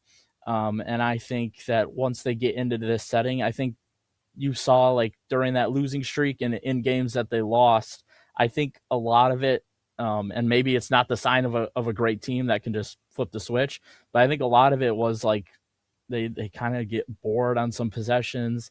They have a couple of guys that aren't in the right spots defensively, and they just give up too many easy baskets. And I think in this type of setting, I think it'll really help them stay locked in, do a lot of the little things. And I think the ceiling of this team is higher than anybody else's. So I'll go with the high upside play here and pick Oakland. My Okay, guy, I like it. I will say, my roommate of like 3 years, he was a massive, massive Kentucky fan, and that upset. Like I said, I've never seen him actually like crash out about a sporting event ever, and I watched it. I was like, dude, this is awesome. Like Oakland's gonna do it. Yeah. But my last question for you before you head off and are probably a busy man for the next couple of weeks covering this I thing. hope so. I hope it's a couple weeks. Yeah, exactly. If you had one concert to go to, dead or alive, who would it be? Ooh, concert. I would probably want to see, and maybe the picture behind me can spoil it. I thought it was. I Oh, would there we probably say the Beatles, and I can blame my dad for that. He's a huge Beatles fan, and not even because they're my favorite band of all time, but you see some of those videos of like how crazy that building gets when like a Oh, yeah. Beatles concert. It's like I would like to Yeah. experience that. And then if I were to say an answer like just for the music, I would stick actually back in the old days just to keep it fun. I'm a big the Temptations guy, so. You There just we made go. I Ryan's like that. day. Okay. Made I Ryan's like that. day, right? Ryan's That's awesome. Yes. That is loves awesome. the Temptations. big time Temptations guy. My family. One day a couple years ago, we went to the Motown Museum in downtown Detroit, and Fabulous. that place is awesome. And I don't mean to brag, but I have technically seen the Temptations play. They did halftime of a Pistons game like 10 years ago, and you know those 70 or 80-year-old guys were out there. But yeah, I would love to go back and see the prime Temptations go to work. So Griffin, be you really don't cool. understand how happy that has made me. I've asked this question like 10 plus times, and everyone says something completely different. We've heard Justin Bieber on this thing, and I'm not a big Justin Bieber guy, but the Temptations, my favorite band of all time. I've never seen them live. I'll probably never see them. That's why Francisco Lindor is my favorite baseball player of all time. Never seen him hit one time. Never seen a live at bat, but he comes up to My Girl. So good. So good. Yeah, no, Oh, they got good stuff. I kid you not. Fabulous I've stuff. never seen Ryan that excited in my life. So thanks, Griffin. Made You my just made day, his Griffin. You made my Yeah, day. that's I'll expect my invite back then. Anytime. Oh, yeah. Anytime. absolutely. Appreciate you stopping by, my man. I'm happy I'm 2 beers down now, so I'll go get 4 more here while I'm at it. Yes, sir. Yes, sir. Only one Sounds in. Appreciate you. It's Thank Griffin you, Beers guys. here on Inside the Game. Wow. I kid you not. I've never seen you that excited before. I've never I've seen you never had a reason to get that excited. I've never seen you Tiger Woods fist pump in the middle of a podcast before. My guy Griffin, he can great. come back. He can come back Man. anytime he wants. He can come. He can come back on the show. People on the show and the oldies, man. Y'all are big oldies fans. Clearly he is too. So Because that- we see the importance of what great music can do to people. You Oh, know, yeah. there is not a single Temptation song. So like whenever I'm like down in the dumps, maybe like a little bit like, maybe a little sad, maybe this happened, maybe a little, not, I shouldn't say like depressed or anything, but like if I'm like a little bit sad about something, like my teams normally just piss me off all the time. You know what I do, Nate? Or I'm stressed out all the time? Put the AirPods in, listen to Motown music, because what does it do? It makes me happy. And there's not one Temptation song that makes me sad. There's not. And that's what's so great about it. Yeah. It'll get you up, get you going. No, I agree. And I certainly got mine too. But that's the minute that he said the Temptations, I'm like, he might throw that headset across the room. I don't know what. I was literally about to like take it off and I like know, throw it up and in I'm the like, air. don't. I'm just picturing JT hearing you destroy shit in the it would studio. have gone straight into a studio light. Oh, or man. hit the Well, camera that's above me. I've heard shows where they have like music interludes that like play in the show. You know what I mean? So maybe that's an idea for the future. We get some Temptations music to play our show in. Just saying, there's the technology there for that if we want to do that. So we're cooking with something, Nate. We're cooking. But let's step aside. We'll continue here on the other side with the rest of our all sports content. Man City soccer camps are a proud sponsor of the National Soccer Network, bringing world-class training inspired by Man City's global football philosophy, players across the United States. Opening girls and boys of all skill levels, these camps focus on technical development, decision-making, and playing the game the City way. Right now, you can save $30 on registration by using promo code MCNSN30. Again, that's MCNSN30, or scan the QR code on your screen. Find a camp near you, usacamps.mancity.com.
Welcome back in here on Inside the Game. I just told John, I said, Griffin's allowed on the show every single time. And he's like, oh, why? I was like, there's a reason why. There's a reason. Don't worry about it. All right. Oh, that's funny. That was a quick cutout from commercial, man. We were right back. Bam, we're back in here. So welcome back in here on Inside the Game. It's talking a little bit more about our all sports content. Hey, man, we're into March. We got March Madness coming up. Obviously, we're talking about conference tournament action in the Horizon League. As we mentioned, great interview with Griffin Beers. Outside of just saying he liked the Temptations, he said a lot of good things in that interview, talking about Green Bay, talking about UDM. Obviously, Oakland, his favorite to go out and win all of it. He made the right choice by saying Oakland there in that situation. He made some good points, though. Obviously, fell short of that regular season championship, but now a chance to go out and get the conference tournament. But Michigan yesterday, big road win on the road in Illinois, actually 2 days ago in Illinois, but ended up suffering what could be a somewhat serious injury for the team on down the stretch. LJ Kaysen out with an ACL tear. So not an option for Michigan anymore. They did end up getting the win at Illinois. They end up winning the Big Ten outright. So they end up getting the regular season crown. But I mean, obviously we know the biggest ones on the road, and LJ Kaysen out with that injury kind of scary for Michigan. But I mean, how important is it to them? I don't know. You tell me, Ryan. So I'm still riding this high that Griffin you're just said. And I made a video during the Anthony Limbrick interview, and I made like something about like officials and how bad the Prem refs were this weekend, and people be commenting they don't like what I had to say. So that was pretty fun. Little game that I'm playing in right now. But no, for the LJ Kaysen thing, I mean, look, I don't think it's because I went to go compare this to like Isaiah Livers, because ultimately in 2021, like I feel like if Isaiah Livers is there, they beat UCLA. They go and make the Final Four. I don't know who they would have ran into, but they would have ran into a Gonzaga or a Baylor. I don't think that Michigan team beats either one of them, but it's a Final Four nonetheless. Gonzaga, obviously. I should have known that. I made the video yesterday. Yeah, it's Gonzaga. The Jalen Suggs buzzer beater to beat UCLA after Juzang laid it up. It's not that severe, I would say, as the Isaiah Livers injury. However, I will say this. Livers in the last month or so has just been a spark plug for this team offensively, coming off the bench. When Cadeau has struggled, guess who's there? LJ Kaysen. He knocks down shots. He's statistically the best three-point shooter on this team. And for as great as the bigs are for Michigan, one way to get them going is to knock down outside shots. And Cadeau can do that. Namari Burnett can do that, but he does it in spurts. Trey McKinney can do it off the bench. But I really need an LJ Kaysen. I really do, because of how good he is. And especially off the bench, he's phenomenal. And when he knocks down big time shots, he's a constant like energizer bunny, if I have to say that too. Like he's constantly go, go, go, go, go, go, go. Like when he's out on the floor, he's just running. He's just going full speed.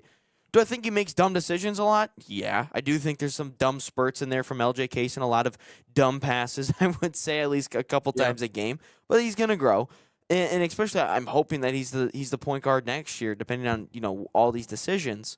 But I'd feel a little bit more comfortable with this team going into March if like someone like Yaxel could knock down the three a little bit more consistently, or a guy like Morez Johnson could knock down the three a little bit more consistently. But this really hinders your 3-point shooting. Roddy Gale can't shoot it at a high enough clip. Burnett shows up like he's very good, and then he's like he's just quiet, I guess, if that makes sense. Cadeau takes a lot of, I think, low percentage shots, but he makes a lot of them. So I guess that's fine. Trey McKinney off the bench has really come on late. I think he's a stud. But this team's deep. But instead of being, 9 guys deep, now they're just 8 guys deep, which, again, I think that might hurt you. But at the same time, I mean, I know we're kind of getting to this point of college athletics. Do you sit them against Michigan State and Iowa this week? Because does it really matter? I don't know. But, like, if I'm Dusty May in my head, I'm thinking maybe I sit these guys against Iowa and Michigan State. I don't know. But that might come across my head, because you think about it, if you're going to eventually win, if you were to go to the national championship game and win a national championship and win the Big Ten tournament, which they all say they want, you're playing 11 more games. You got 2, and then you got 3, and then I think you got 7 in the NCAA tournament. So it definitely ponders the question: do you sit some of these guys before the NCAA tournament? I don't know. I think it still matters to go out and compete and win. I still think that's an important thing for confidence. If anything else, I think that's it. Number one, you don't want to lose at home, and you certainly don't want to lose against Michigan State at home. Because, and regardless of what anybody says in the media or in terms of fans or anything, cast all that aside for a moment. We're just talking about the players themselves. The confidence that comes with winning that game specifically means the world going into not only the Big Ten tournament, but again, the big dance. So no, I don't think he sits any of the main players. Unlike the NBA is a little bit different, right? Because if your last couple of games are Charlotte on a Wednesday and Phoenix on a Sunday, it's like, okay, well then no one cares, but for Michigan State, everybody cares. So no, I don't think there's even a thought in Dusty's head to sit the main contributors against a team like Michigan State, or even like the last couple of games of the season, because we know how the hangover effect is, good or bad. It can be one way or the other, especially in college hoops. So I don't see that happening. The biggest, most troubling part to me, and you're right, no, Michigan's still a great team. Again, as opposed, as you just said, it's just you just take one player out of the equation, which is, I mean, you still have a team that could beat pretty much anybody in the country, even without him. But the fact that we lose our best 3-point shooter is the part that's scary to me, because you can have size and you can have bigs and you can be a good defensive team, but And much like we talked about with the conversation with the Pistons and why we're a little bit alarmed going into the playoffs, is that, shot makers are so important in postseason play, especially when you get into single elimination games. And someone who is as proficient from three and is as much of a hustle player as Kaysen is, that's the thing that scares me the most. Because if your bigs, if they somehow are able to really kind of, I guess, park the bus, quote unquote, and take away your inside options and take away your mid-range game, you need someone like Kaysen to spark a team. You need someone like him to hit a couple of spot-up jumpers to all of a sudden win you back the momentum or make a big shot in a big spot. So I think it is going to affect this team. I think they can figure out a way to play without him, but I mean, you talk about dominant bigs, but can't necessarily shoot the best. We're talking about Michigan from a year ago. I mean, that's what they had. They had depth and they had size and the Twin Towers down low, but they just couldn't shoot in situations. They couldn't shoot consistently in big time situations. So that's what my fear is, that we wouldn't say necessarily go back to that, but something more similar to that, which is a little concerning. Because again, if we could have shot more consistently in bigger situations a year ago, that season would have turned out a lot differently. Yeah, I don't think, for the people that might be like, oh my goodness, what is he saying?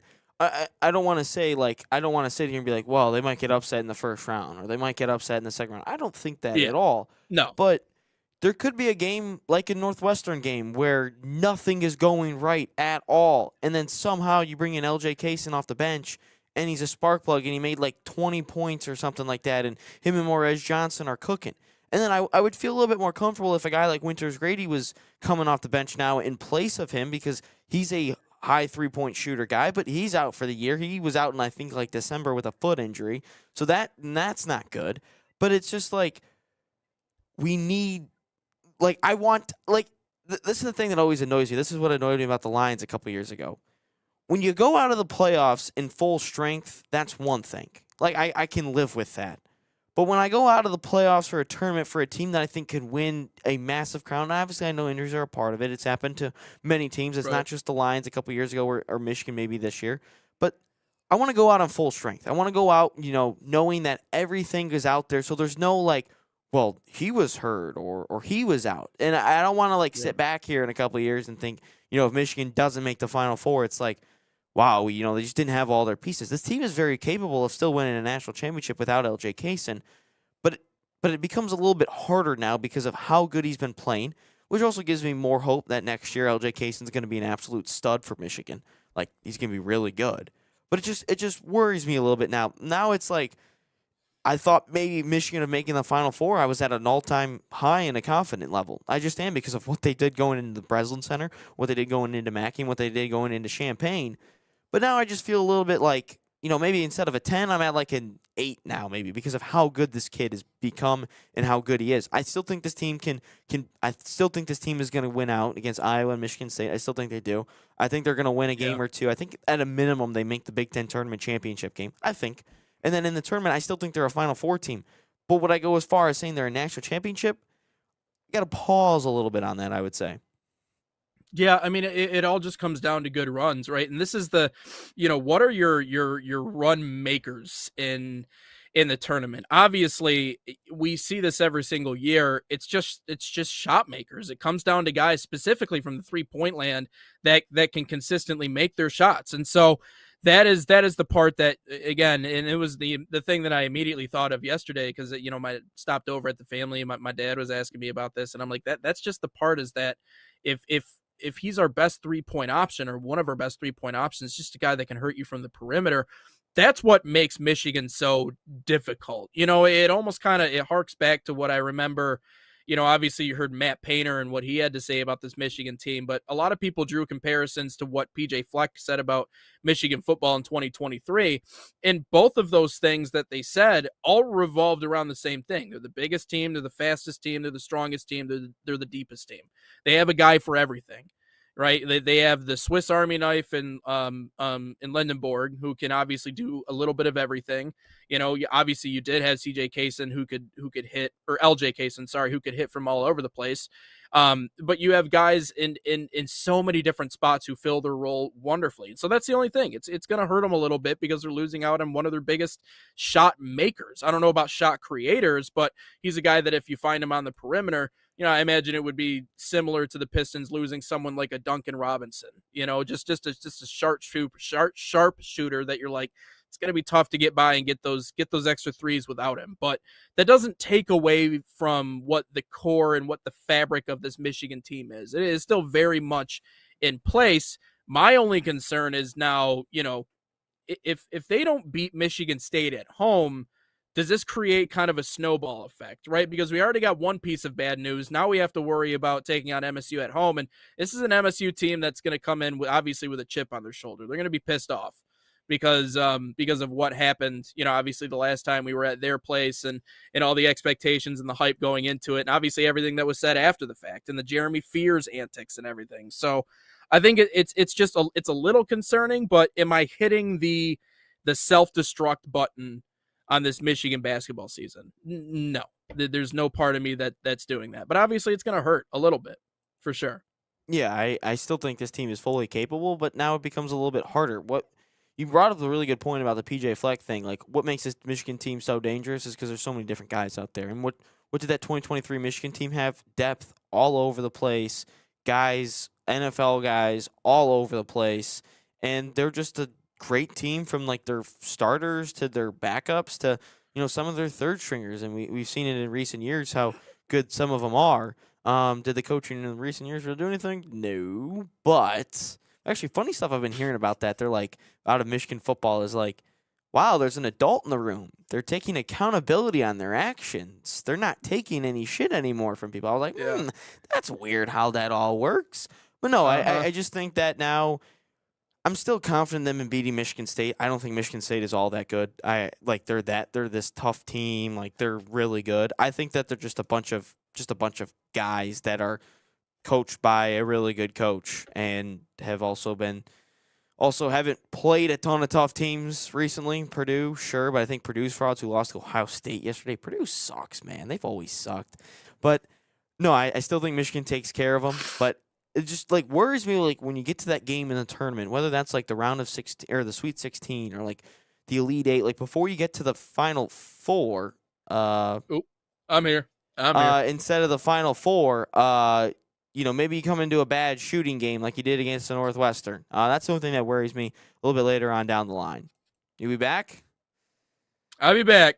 All right. Sorry about that.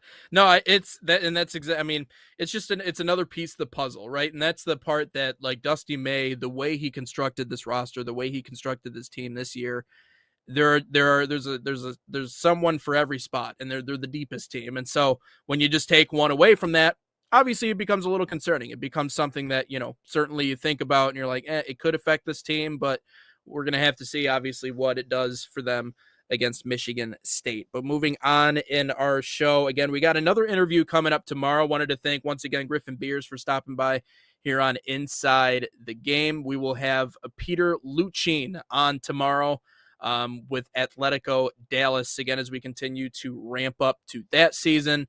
But let's take one more step aside and bring it back, give you our last topic of the day. We'll also get question of the day in the mix here in episode 240 and Inside the Game.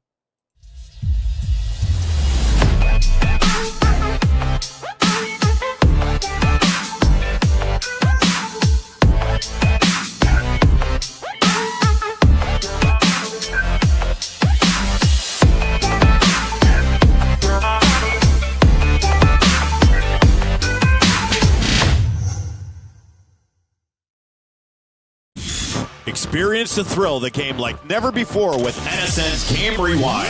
Dive into full match commentaries enhanced with cutting-edge dynamic graphics, Letting you relive the highs and lows of your favorite matches in astonishing detail. whether it's a championship win or a legendary play. NSN Game Rewind bridges the past and future with a broadcast experience designed to captivate. Call 586-304-4405 And start watching today.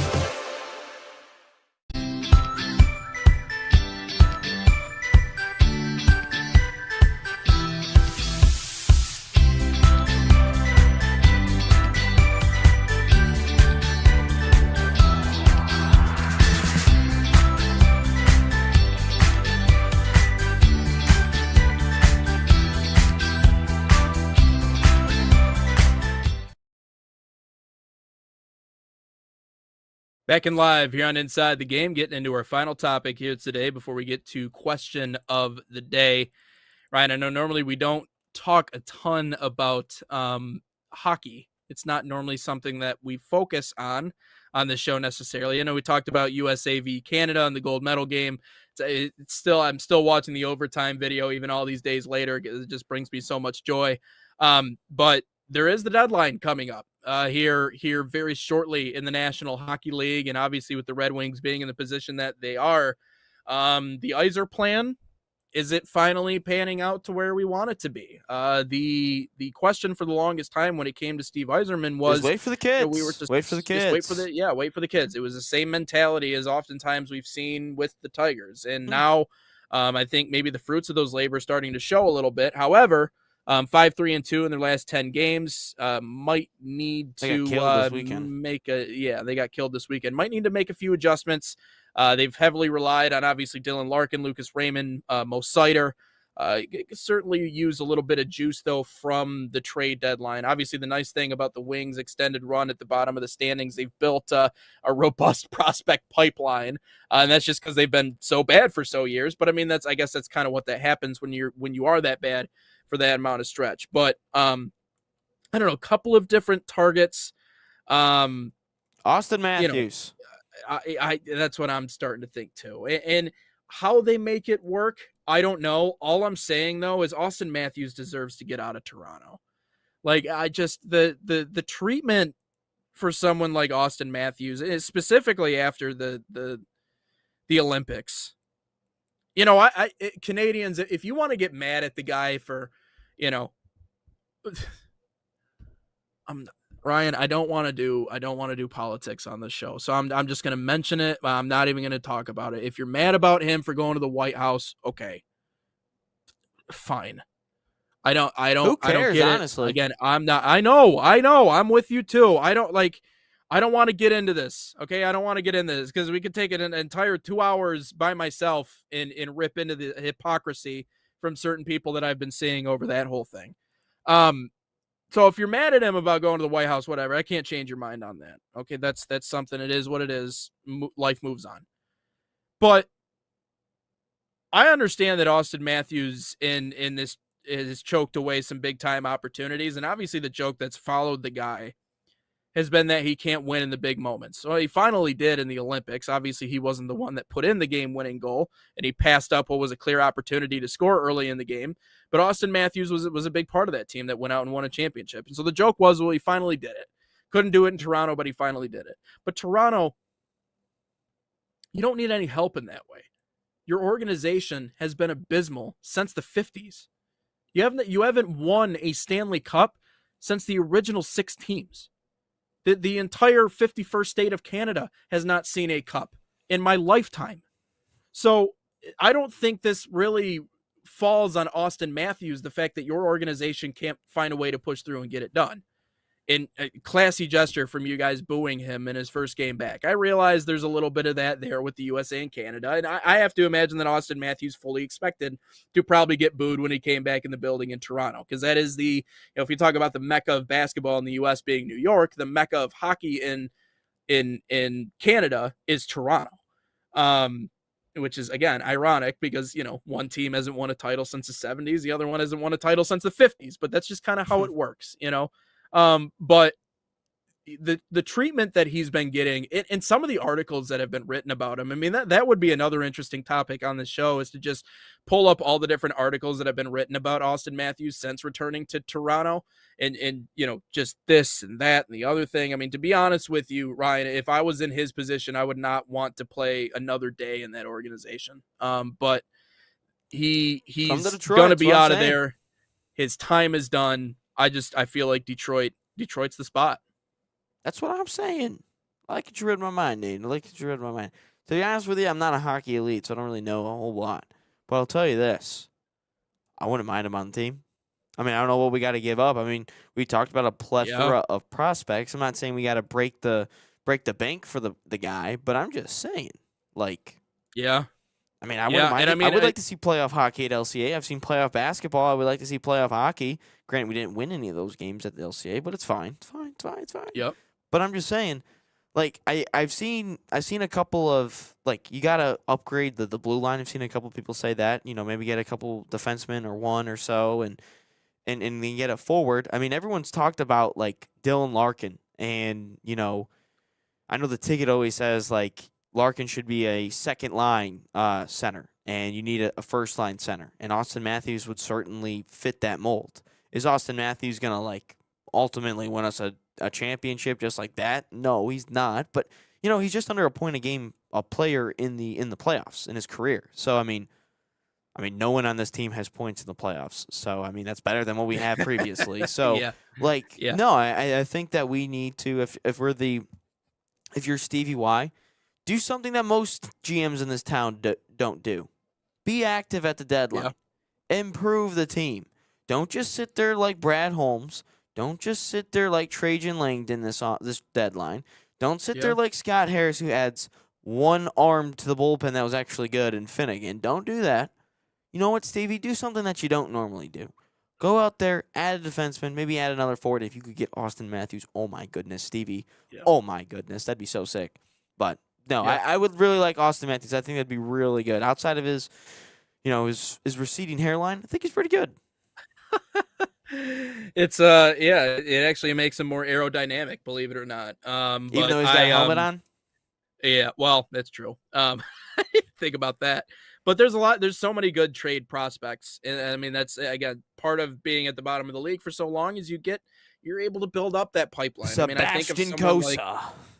I think the Detroit Free Press said like Nate Danielson would be a great trade prospect, a great trade piece in order to go get someone. I mean, at just 29 or 21 years old, a couple of goals, 5 assists, 28 games in the National Hockey League, obviously returned to the AHL, but he's one of the more promising prospects. You can go out and go get a top 4, top 5, top 6 guy. So it's up to Stevie Y to weigh his options as to what teams want to address those needs. And I don't know what Toronto's need is. I think the thought process in Toronto is that they need to blow it up because they need to blow it up. But so what does that lead to? If you want to get something out of Austin Matthews, Red Wings got it for you. But anyways, let's get into question of the day. That we do. Oh, there I am. Sorry. Everything on Monday is always kind of like, kind of got to move at the edge of your seat here. Salt Athletic, an official sponsor of us here at the National Soccer Network. And question of the day, use promo code NSN15 to save 15% off. Scan that QR code on your screen or visit saltathletic.com. If you want a chance to win a free Salt bag, the #1 smell-proof cleat bag that 100% works, head over to our Instagram right now, NatSoccerTV. Drop us a follow, tag a friend, and comment hashtag NSN Salt giveaway. Before we do, question of the day. Oh, oops. What is your favorite March Madness moment of all time? I was doing this kind of quick. I kind of forgot about it, but yeah. I did a video on this yesterday. Like, I just found like 5 clips that I thought were pretty cool, put them together. People have been liking it. Noah Drury was upset with me that I didn't put Jordan Poole's buzzer beater on it. I'm sorry, Noah. Poole's buzzer beater was cool for the kids that didn't get to see the Trey Burke. That was unbelievable too. Moment versus Kansas. I think for me that has to be it. I mean, if that didn't exist, it would have been that buzzer beater to beat Houston. But Michigan basketball may not exist that to be what it is now without Trey Burke shot. That's what I'm saying. How big Trey Burke. It is. That put Michigan back on the map. That is like the shot heard around the world in Michigan basketball terms. Yeah, exactly. Yeah. I mean, Nick Stauskas was a great player to watch. I feel bad that Spike Albrecht didn't have his legendary game realized in the championship because we had to watch Dante DiVincenzo guarantee himself a long NBA career with what he did in that game. No, Luke Hancock. Luke Hancock. Or Luke, the finals mixed up. Louisville, not Villanova. Sorry. Oh, okay. All right. I still hate DiVincenzo to this day, though. I don't like that guy. He's a ginger. Don't you like him? Don't you have to like him? He's the only one that I don't like because he freaking waxed Michigan in the national championship. So no, I don't like Dante. But anyways, I would definitely say Trey Burke's performance against Kansas. It has to be. I would say that one because without it, Michigan basketball ain't where it is. But I'll give you one more, and it happened recently. So I was in journalism class my sophomore year of college, Furman versus Virginia. And we the way that everyone was sit, like the teachers couldn't see your laptops or anything. And we're through this lecture right now. We're doing this lecture, and the the poor professor didn't speak English or anything, so she didn't really like understand what was going on this whole day. Mhm. But as Virginia throws it away and Furman hits the 3, everyone in the class like simultaneously goes, "Oh my God!" And she turns on like, "Oh my gosh, what just happened?" We're like, "That's a really good point, Professor. We really like that point." But like everyone in the class simultaneously of like 30 of us, we're all like, "Oh, wow!" And she like turned around like, "What just happened?" And we're just like, "It's a really good point that you just made there, Professor. It was really good." That's a really good 3 points you made there, Professor. That's a good on you. Yeah, let's let's continue. That's great, man. That's the beauty of it all. You know, you get to watch it during work, watch it at school. As a teacher, I would know during that time. I'm like, I'm not gonna get anybody's attention. She didn't speak English. She was new to okay. the United States, so she didn't understand. New to the States, so didn't really understand. Culture shock. Right, I gotcha. Yep. Well, I'm sure, wherever country she was from, I'm sure they watch football during the middle of work or whatever they got going on, football/soccer during the middle of work. So, but anyways, that is no, it has to be, it has to be Michigan over Kansas. Fortunately, I've had a lot of different fun March Madness memories. Simply, Michigan's made 2 national championships in my lifetime. Yeah. They just couldn't finish either one of them. So. That's why I think this season to the Michigan faithful matters just so much more, because it's just been such an elusive title since that one back in the 90s. So, but yeah, basketball's got to get one and hockey's got to get one. We've had so many great individual players over the years, especially again in just my lifetime, but got to get it done on the other side. But that'll wrap up episode 240 here on Inside the Game. Again, another one coming up tomorrow at 9 a.m. We have another feature interview rolling along with our interviews here on Inside the Game. We are expecting to talk to Peter Luchin is on tomorrow, recording at that one, and then we'll give you guys a look into that interview with Atletico Dallas as we get closer to their season here on Inside the Game. But until we talk to you guys tomorrow at 9 a.m., my name's Nate Wangler. That's Ryan Glinsky. We'll talk to you guys tomorrow morning here on Inside the Game.